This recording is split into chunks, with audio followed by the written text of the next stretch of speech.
In this tutorial, we're going to cover the Energy Chart data window, how to enter a chart, and the new version 5 Atlas for those programs that use it. In order to enter a chart quickly and simply, first type in the person's name. I like to do it by clicking the Tab key.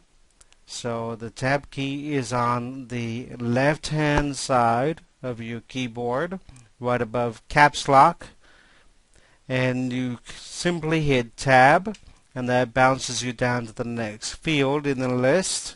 This is also known as tabbing between fields. Now we go ahead and enter in the date, a month, a space, the day, a space, and the year. Incidentally, if you want to do a chart prior to years that start with 4 digits, you put in a plus and the year. If you want to do it for BC dates, put in a negative sign and the year. Most of our programs use our matrix ephemeris, which is based off of the JPL or NASA ephemeris. It goes from 600 BC to 2400 AD.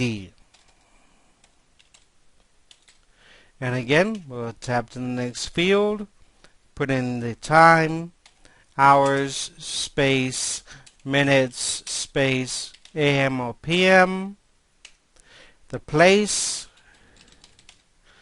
and then we just click on the Atlas button. When the Atlas comes up, you will have the choice of picking where exactly in the world you want to search in.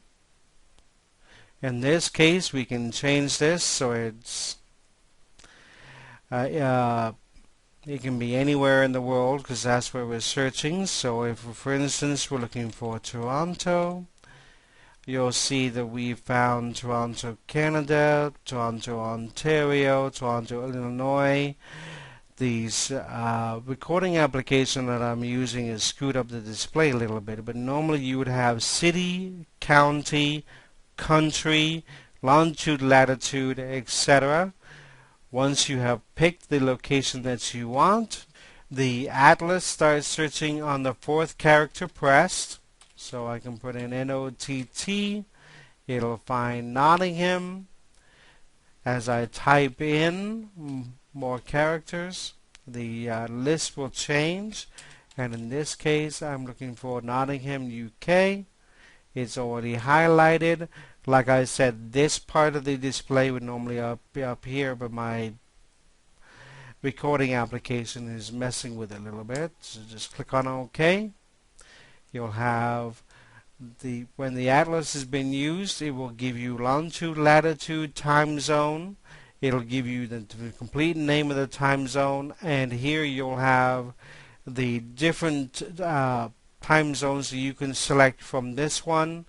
That is standard, day, war, double time, local mean time, and local apparent time. Usually you'll only be using LMT and LAT if it's a very old chart, somebody born prior to 1920 or something, or if it's for a holy person such as the Dalai Lama, etc., you may be using LAT or LMT depending upon how the birth time was recorded. If they were using the sundial, if they were using the sun's position in the sky, etc.